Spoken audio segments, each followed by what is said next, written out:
Are you all on the same page? So thank you very much. We had a great meeting. There's great unity.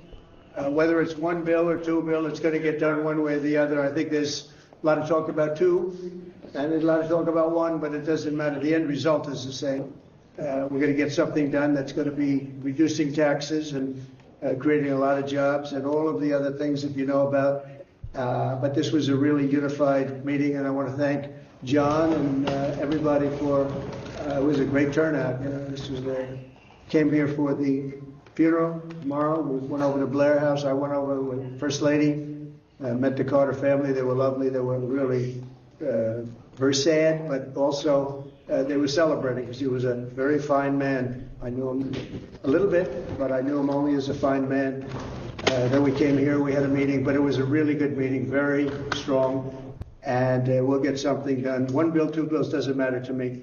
They're going to work that out, but the end result is going to be the same. So thank you all very much, and we'll see you. Have a big couple of days coming up, and then in a week and a half we have, I think, some really tremendous things happening. We have some really, I think it's going to set this country apart from all others. We do some great work. Any quick questions? With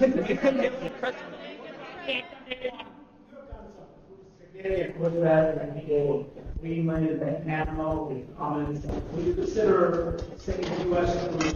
or to fly with the Yeah, I don't think we had pushback. Greenland is, if you look at the people there, we got tremendous. We got applause as we landed yesterday. I had my representatives, my son Don, and representatives go there, and it was like a love fest. You know that. The Panama Canal, if they're taking advantage of it. They charge more for our ships than do any other ships. They charge more for our Navy to go through. We built it.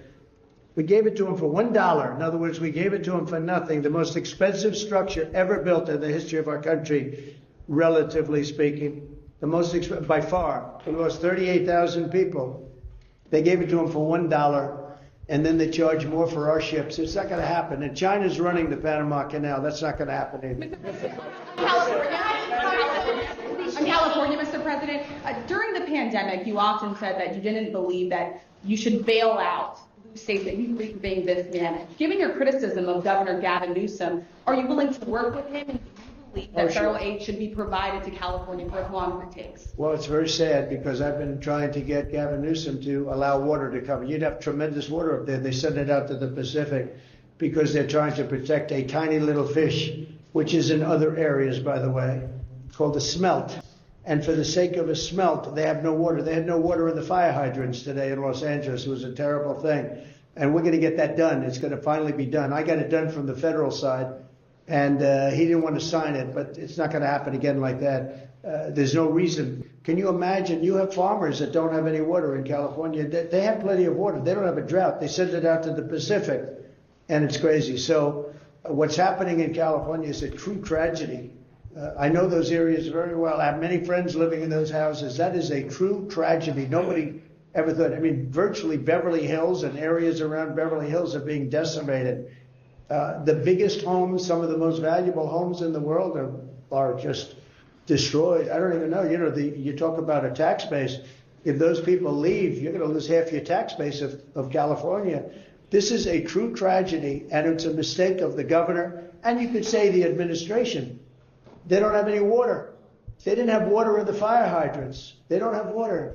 And yet they have, the water comes from, you know where? Up north. And it comes down at levels, they give millions and millions of barrels of gallons of water that they have, and they send it out into the Pacific. For the Pacific, it's like a drop. It's nothing. But for California, it would take care of the whole state. So what's happened is a tragedy, and the governor has not done a good job. With that being said, I got along well with him when he was governor. We worked together very well, and we would work together. I guess it looks like we're going to be the one having to rebuild it. But what happened there, I don't think there's anything that I've ever seen quite like it. And the insurance companies are going to have a big problem because you're talking about big, big dollars. Changed. So Biden finally changed. What's your message to President Biden? He says he. I have no. I thought it was ridiculous that he did that, but we have more important things to talk about. Liz Cheney was. She lost in the Republican Party, as you know, in her state. by the biggest margin in the history of a politician running for Congress. She lost by like 42 points. Nobody's ever lost like that. So I don't care about Liz Cheney. I care about these people. Deportations. What does day one even look like for the Trump administration? Number one, we're closing the border. It's going to be closed very strongly. It's going to be closed. And we're going to have to take people out that are criminals. We have people from jails from all over the world and from mental institutions. And as you know, they're going to have to be removed. And it's one of the reasons I won the election in a landslide. The people of this country don't want murderers walking down their farms or their streets or their cities. As you know, we had thousands of people that murdered other people that were in jail that were released into our country. Many of those people murdered more than one person, many of them, about 42% supposedly. We want them out of our country, and we're going to get a country back again, and we're going to be really governed by common sense. These are the principles of common sense. We're not going to be governed by stupid people. We're going to common sense. We're going to be respected all over the world again very soon. Wait.